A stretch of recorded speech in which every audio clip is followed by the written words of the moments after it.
thread returning. I've been teasing a Flying Nun video. I want to get into it.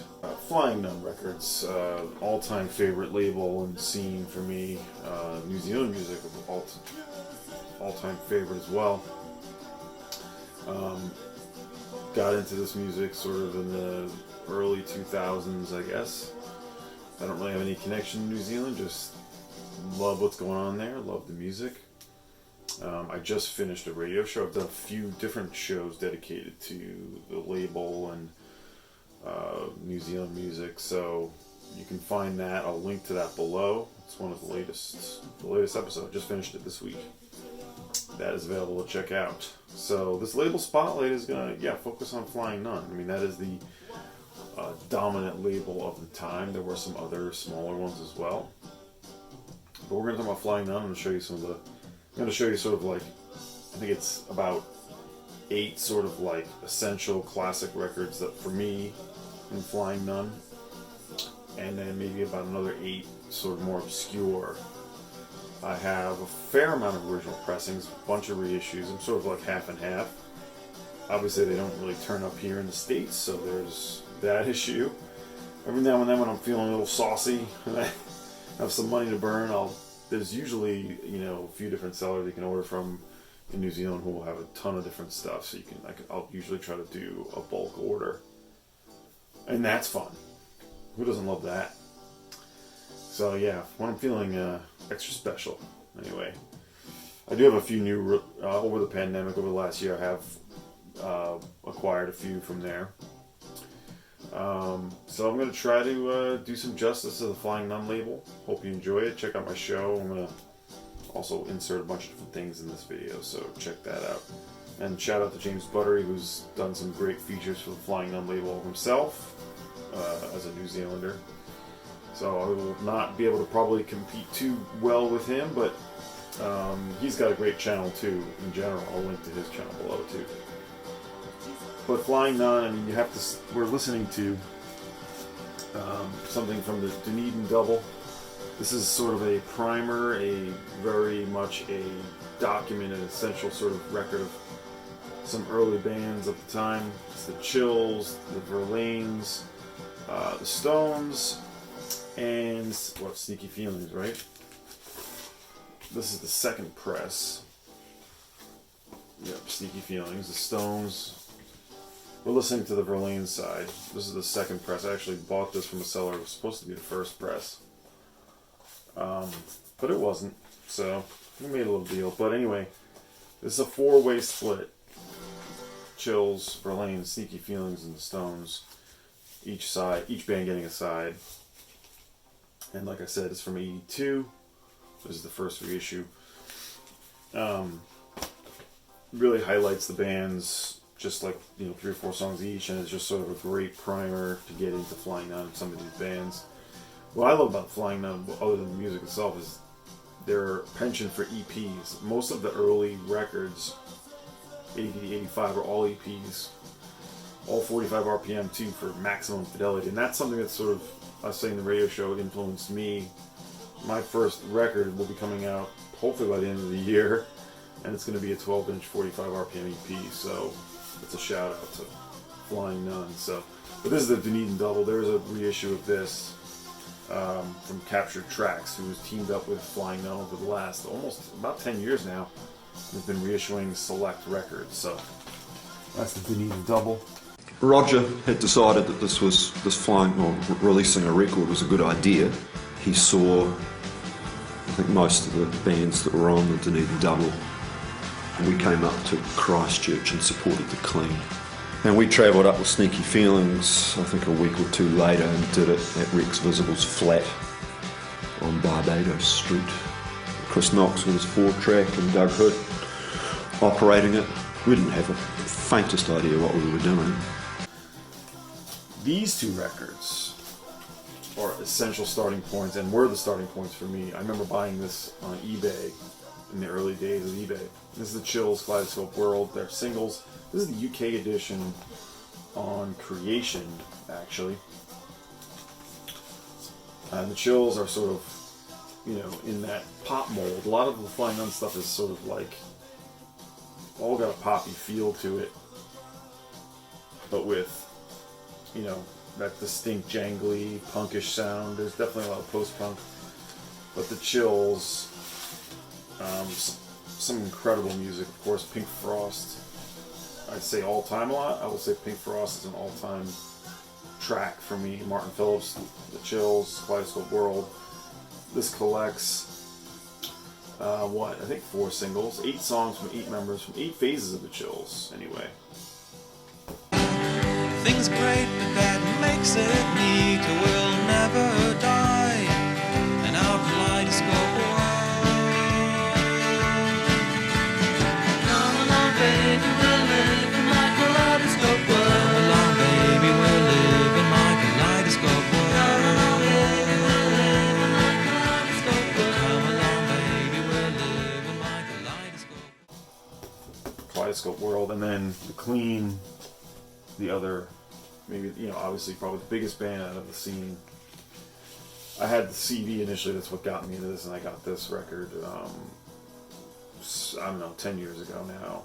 This is also the UK edition of Compilation. There's a bunch of the Flying Nun bands have a compilation that's just called Compilation. It puts together the singles, because like I said, most of the Flying Nun releases were EPs or singles early on.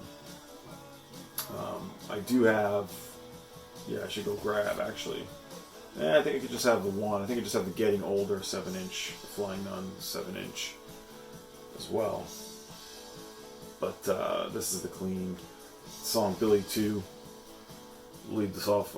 That song just hooked me from the get-go. Tally Ho, one of their most famous songs. This is just full of killers, absolute killers. Beatnik is incredible. Getting Older, as I said. Since the 7-inch weren't too far away, here's my Clean Getting Older original press on Flying Nun.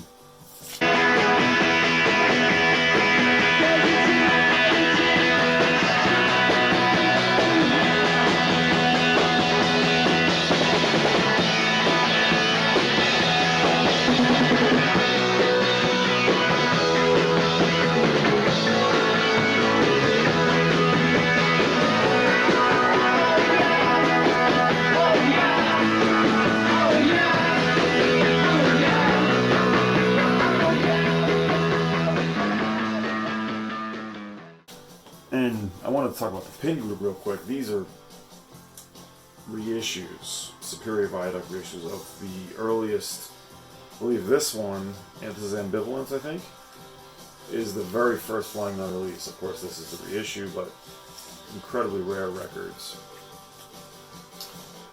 This is the reissue, yeah. Pin Group Ambivalence, I think. I'm pretty sure it was Flying Nun 001, and this is also, I think, an early release. So those are the Clean, Compilation, the Chills, Kaleidoscope World. Those 2 records got me going. I mean, they're just like nothing else. Another essential band, Toy Love. This is the first LP. I guess it's their one and only LP. I also have the compilation that Captured Tracks did. This is on the Deluxe imprint, sort of. Deluxe was, it's an Australian label. That's right. Toy Love, Alec Bathgate, Chris Knox, who would go on to form, is the insert, go on to form Tall Dwarfs. Chris Knox was in The Enemy as well. Always great artwork too with these records. Toy Love, self-titled album. Sort of, The Enemy was a punk band, and this is sort of more in that mold, but starting to get a little more jangly. But Chris Knox is quite the figure, very key figure, as I watched in the Flying Nun documentary, which you can see on YouTube. It's like 6 parts. It's from around 2000. The production's not the best on it, but it does give you a great sense of what was going on there. And it goes all the way up through, the 90s and everything. So I'll try to link to that below too. Those 6 parts are on YouTube, but it's kind of the quality of the YouTube video is not great. But in any case, Chris Knox did a lot of the recording of the bands early on, and was just a key figure with the group, with the label, Flying Nun. Toy Love's great though. Records dead, so it's said, and now it's all a part of history. Lots of dread and lots of dread. Well, I don't know, it seems okay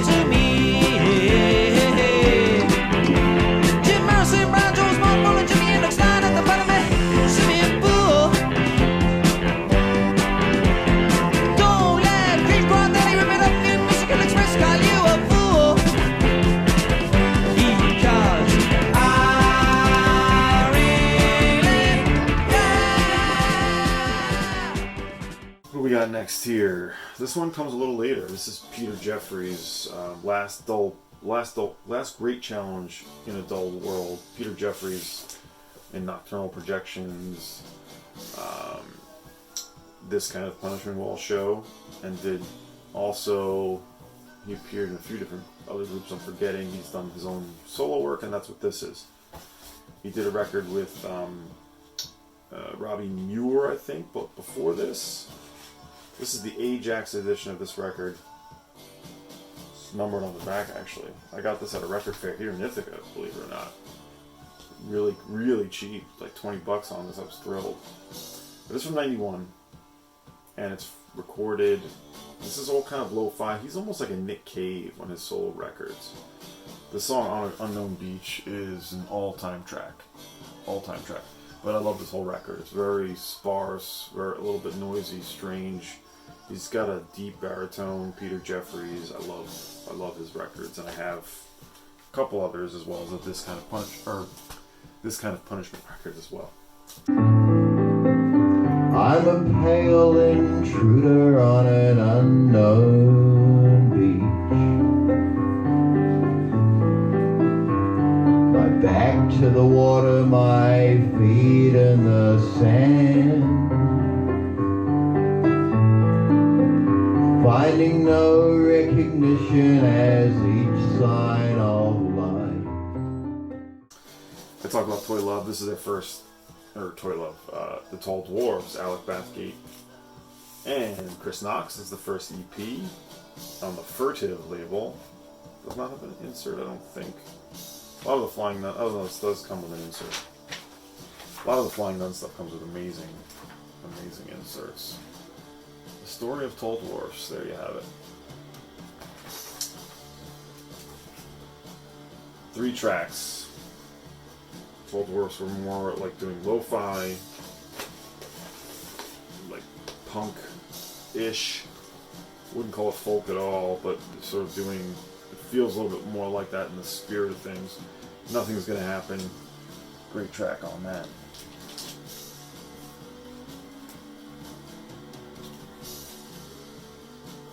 That is the Tall Dwarfs. I saw the Tall Dwarfs.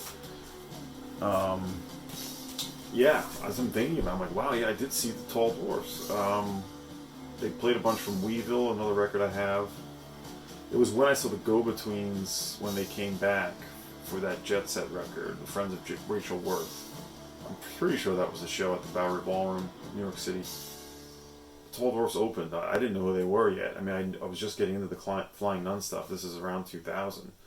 So I think I was just getting bits and pieces of who they were, but the two of them played by themselves. It was great. I could tell that in the audience, everyone was like, whoa, this is a big deal, and I sort of had that sense, but was still, learning, so Tall Dwarfs. 1 minute because of some beauty that has not been altered, damned or pointed out by the clumsy dark oafs who train them. Nothing's gonna happen. Nothing's gonna happen. Nothing's gonna happen. Nothing's gonna happen. Now hearing the Stones side, sort of not the Rolling Stones, the best Stones, maybe, of the Dunedin Double record. Here's my favorite EP by the Bats, Robert Scott of the Queen. This has got absolute heavy hitters on it. Joe's Again and Chicken Bird Run being my favorite too. This is called And Here's Music for the Fireside. This is from 1985. This does have an insert, does it? This is going to be a long video, I guess. Yeah, I guess it's an insert. Yeah, a lyric insert. And on the Flying Nun label, custom labels, that's how you usually know you have the first edition of the Flying Nun records, when it's got the custom labels. Those pink and yellow bright neon labels are usually the first reissues. So, little tip, hot tip. Also not that hard to figure out. But this is a fantastic EP. Definitely more on the pop mold, but just catchy as hell. Robert Scott knew how to write a tune, does know how to write a tune. The latest Bats album is great too. So we're up into town and it's another day. That is my idea, I've had my say. Come on baby, what's that sound? You know it couldn't happen here. Come on sugar, what's that you say? I know the way from here. So here's another absolute essential record, Boodle Boodle Boodle by The Clean. This is the band that started it all for me. This is not out of the comic book. No comic. Billy 2, thumbs off. Whoa. Knock your socks off, then anything could happen. Point that thing somewhere else. Sort of like the greatest thing about The Clean, well, so many great things about The Clean, but Hamish Kilgour, the drummer, and this is from 81, 82. Hamish Kilgour really taking a krautrock sort of approach to his drumming. That's sort of what makes them so great when you see them. I've seen The Clean a couple of times in over the last 10-15 years when they've come to New York. They played at the Cake Shop, great show, very small show. But their songs are just great melodies, and the drumming is really what propels them. So it's Robert Scott, bass player, David Kilgour, guitar, and Hamish Kilgour. This has never been reissued. I don't know what the story is why the Clean EPs haven't been in their original form. This has been anthologized by Merge. Some of these tracks are on the Clean compilation, but this record, as is, like, this artwork should be getting reproduced as a reissue. I don't know why. Some of the Bat stuff has the original labels. These records have gotten nuts. I didn't get this one for cheap, but less than what it is now. So I'll take that as a win, I suppose. Boodle Boodle Boodle. And then I also have, I showed you the EP. I also have their second 12-inch. This is the one that's got all well, let me tell you the title because it's impossible to remember. Let's see. Great sounds great, good sounds good, so-so sounds so-so, bad sounds bad, rotten sounds rotten. Second EP, this includes, let's see, Fish. First song is fantastic. Beatnik, one of their biggest songs. On Again, Off Again, I love that one. I just remember reading these notes on the back here for quite a long time. And I think this is 83 now. This is 82. I guess 81 and 82 on these. Love it so much. Custom labels.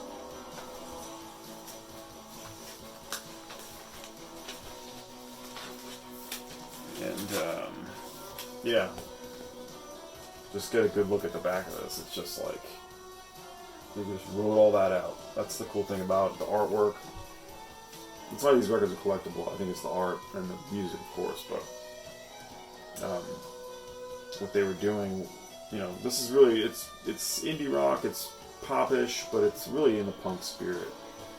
The Clean and much of what Flying Nun was doing.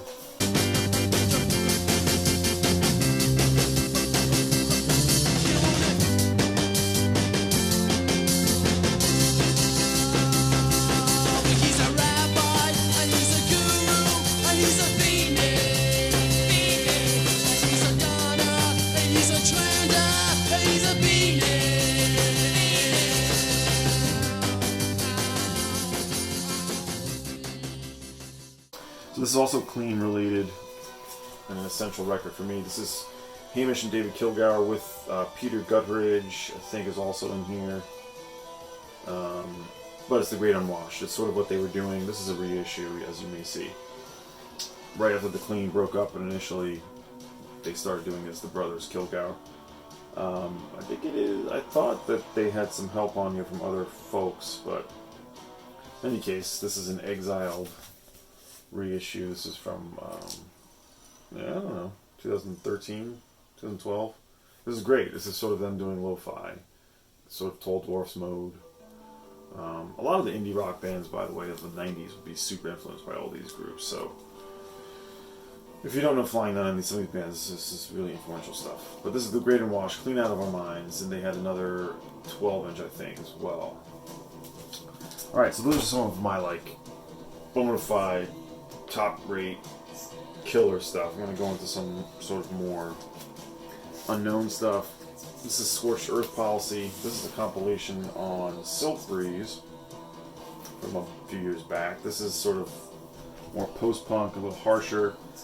Some of these members will go on to be in Builders and the Terminals. And Builders are a pretty important group in New Zealand. I don't have any records, as well as Children's Hours, another band I'm really looking for. Green Cigar, what a great song right here. Sunset and the Loading Zone and Paralyzed, I love too. This stuff is a little harsh. It's great, and what a great title. Going Through a Hole in the Back of Your Head, Scorched Earth Policy on Silk Breeze.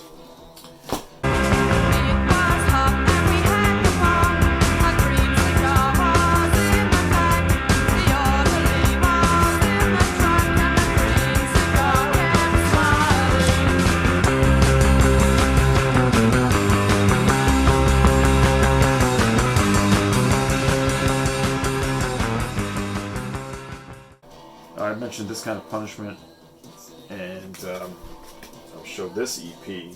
This is between the first two albums, after the second album, before the third. It's called 5x4. This is an original press. It's the only original I have of This Kind of Punishment. Their records, originals are Buck Nutty, as a lot of the Flying Nun stuff is. But again, all this handwritten art, and all the writing. I love it. 1985, 5 tracks. This is Peter Jeffries, Graham Jeffries, and who else is in the band? Chris Matthews, Johnny Pierce, 1985. I have the Superior Viaduct reissues of these, of the other records, which is a great way to get them. Those are in print and available. Original presses will not be happening for me on these unless I get supremely lucky. Maybe there'll be a yard sale in Ithaca, New York, with some weirdos selling some Flying Nun records for $5 a piece, maybe. Why would you take it away? Why would you take it?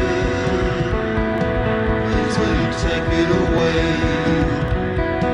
It belongs to you entirely. Solutions out of my hands. A few required. Sing a chorus began. Yourself on fire. Anyway,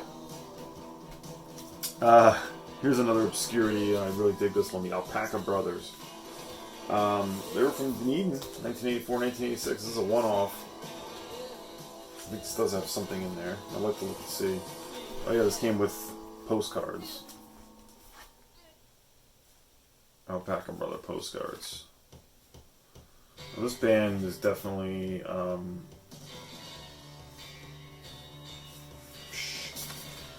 great. The back's great. None of these members were really in any other bands that I could figure out.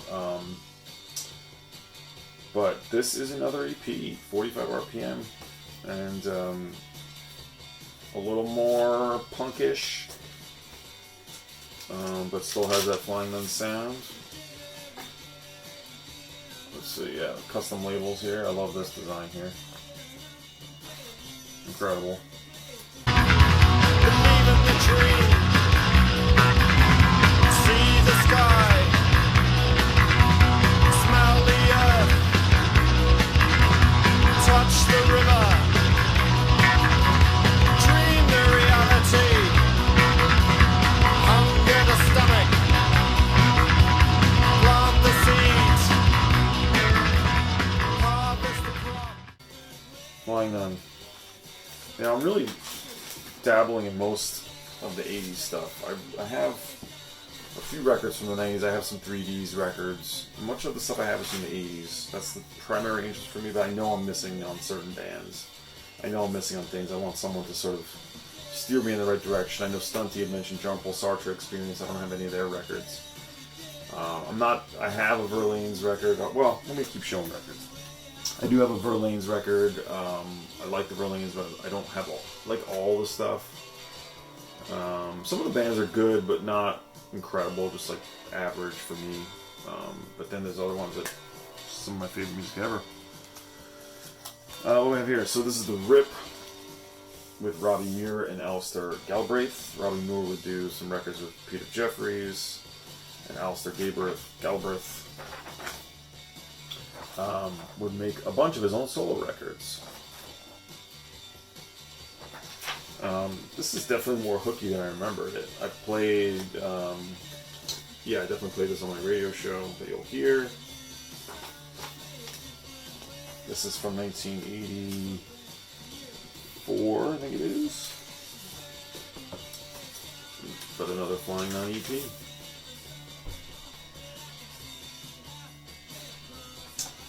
I'm in the rocking chair again, by the way. Again, the other room is my daughter's been taking over my main room with records with little projects, so I do my thing here. But in any case, the Rip, this is called A Timeless Peace on Flying Nun Records. Reminds me of Dead Sea with Michael Morley. In any case, Dead Sea, more experimental and a noise sound. I have a couple of their records which are great, but there's so many.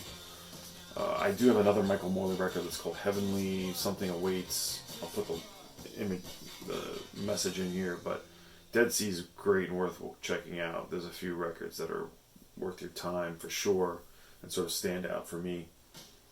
But I'm forgetting the other members of Dead Sea all of a sudden. But in any case, I just was thinking of that. Here's the first EP by the Bird Nest Roys, Whack It All Down. Again, amazing artwork. That's so much of the appeal for me on a lot of these records and why I like to get these original pressings, because they haven't been reissued and they've come out, they've been compiled. I have a Bird Nest Roys compilation that Capture Tracks did with Flying Nun, but just love this original artwork. Gotta change this out. Yeah, a lot of the sellers I got buying Flying Nun from stuff that come in these plastic baggies, which I do not recommend for records in general, so I gotta change this one out, which I will do. This Bird Nest Roy is more in the pop mold. This is the first release, as I said. Features Dominic Stones. My namesake would be in Snapper, I think. And the 3Ds, yeah. Great. Everybody's living overseas.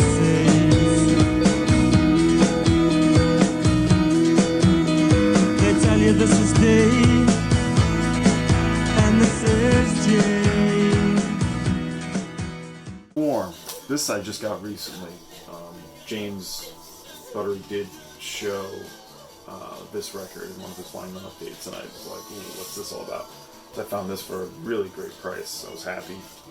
It's the first Gordon's before it was on Flying Nun. It's just self-released. And this is like noise rock. I gotta get this sticker off. But sort of Sonic Youth mold-esque noise rock from 1981. This is an early one. Really great, harsh, punkish sounds. Great bass, throbbing bassist though. The Gordons, let's see. So they would end up branch off into Skeptics and Balter Space. That's right, later on. But this band sort of preceded it.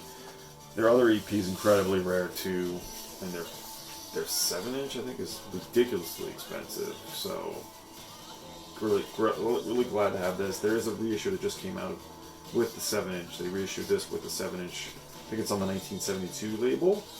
That just came out. A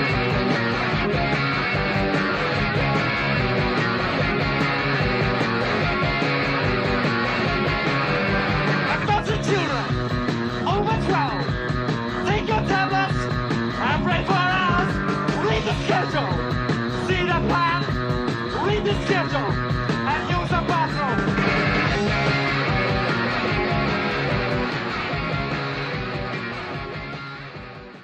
Here's the Exploding Budgies, the Grotesque Singers, also the same members who do Goblin Mix, I think it is.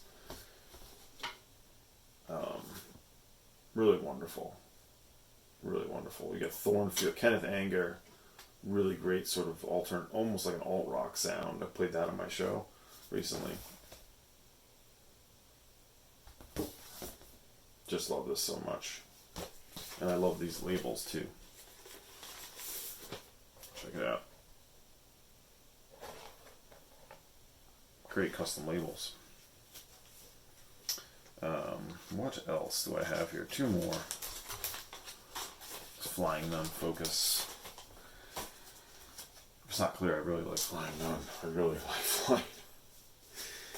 They were expendable. This is a band featuring Jay Clarkson, who would also do, let's see, the Playthings and the Expendables. I think this precedes both of those bands. So she was in this group. This is from '83. Quite the cover there. Another EP on Flying Nun. Jangly, sort of pop-ish, punk-ish. And it's called Big Strain by They Were Expendable. And I guess they were out of, let's see, I think they were Christchurch. A lot of the bands were Dunedin and Christchurch, so much amazing music coming out of such a small place. Really, and a lot of the bands would members would sort of jump from band to band and sort of share members, so that's really common. One band leads to another. There's still lots of stuff I don't even know about on the Flying Nun label, even in the early period too. Like I was saying, there's a lot still to discover. This is another obscure one. This is called Flack and Eat Living Legs. This is a split EP. These really didn't have any really tie into anything else. This one's a little bit sort of experimental, definitely post-punk here. This is a Flying Nun record. This is from '83. And again, this one is a one-off, doesn't tie into any other members, so.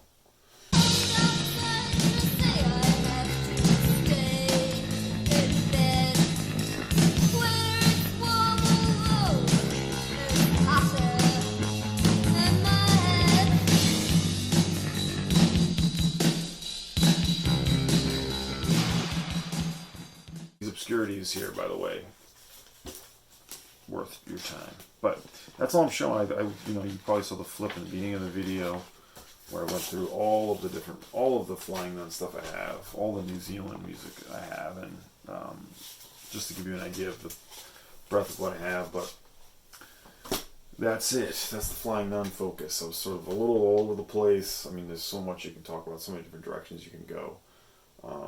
But Flying Nun is just an incredible label.